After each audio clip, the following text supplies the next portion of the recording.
When you take your total assets minus your total debts, that's your net worth. And it's like stepping on a scale. It just tells you where you are at a specific point in time. Now, if you repeat that of stepping on the scale, say 3 months from now or 6 months from now, you will be able to tell if you're getting closer or further away from your goals. So why does it matter? Calculating your net worth is a metric for tracking your financial progress. It is used to identify areas of improvement. It is a financial health indicator at a point of time. So just like that stepping on the scale analogy, where you're stepping on your financial scale today, seeing what your net worth is today, and then you can repeat this activity 3 months from now or 6 months from now or a year from now, and you can see if you're getting closer or further away from your goals. So why does tracking your debts matter? There are costs to debt that can create hardships, such as loss of collateral. There's emotional stress and an emotional component to carrying debt. And debt or cash flow issues can create relationship neglect. But on the other hand, the benefit to debts are they can be utilized to create opportunities. Debts can help you buy things in advance of having the money, and you can purchase these opportunities based on your credit and ability to pay. We're going to click here, make a copy. All right. So this is what the tool looks like when you make a copy, and you can rename it. That way you know it's yours. Okay. So in here, you can compile your assets, you can compile your debts, and you can compile your net worth.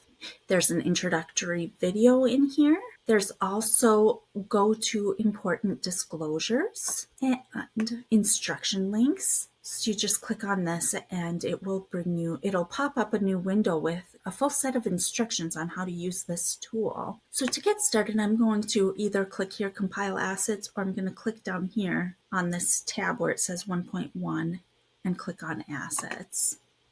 And now in here, we can just say, today is value on 9/10/2025.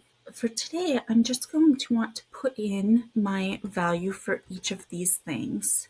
So cash, how much cash do I have on hand? Checking account, I'm going to say, and you'll just go through and type in each thing. Now, the liquid assets are typically a little bit more easy because you have a financial statement typically that comes to either paperless or in the mail that you can just review, pull the exact value. Now, your house and real estate, that's probably a little bit more difficult to estimate what it's valued at, but you can use tools like Zillow or just a best guess. If you own another property like a vacation home, land, valuables, you're just going to want to put that in here. Commodities, say you keep an ounce in your house, you can just Google, and then you're going to click on your total debts, and you're going to do the same thing. This has more opportunity for entering your information. You can enter your interest rate, you can enter your value as of today or the remaining balance, minimum payment due, and monthly due date. And once you get all of that information entered, you can rank or prioritize your debts. And I typically recommend the Avalanche method. Most of the time I recommend the Avalanche method because that is how you are going to save the most in interest expense. However, there are caveats on why I would recommend paying off a lower interest rate first in some circumstances. But here are 3 debt management strategies guide. This tool has so many embedded resources in it to just make your life easier. So this talks about the Snowball method, Avalanche method, and the leveraging method as an introduction. As we move through, it'll tell you the steps and what it is good for. The Snowball method is best for people who need quick wins. There's a psychological benefit to doing the snowball method. The avalanche method is the method that I typically recommend, with a few caveats, and that is the best for saving money on interest. And then the steps for the leveraging. We will be talking about in a few weeks at one of our lunch and learns in October. So stay tuned. So let's just say, I'm going to just pick a few things. Say I have a loan on my vehicle and credit card debt. Now, this tool is going to actually take what I had entered for assets minus what I had for total debt to calculate my net worth. So that sharing with this information with all of you today. I would love to see you at our next free lunch and learn.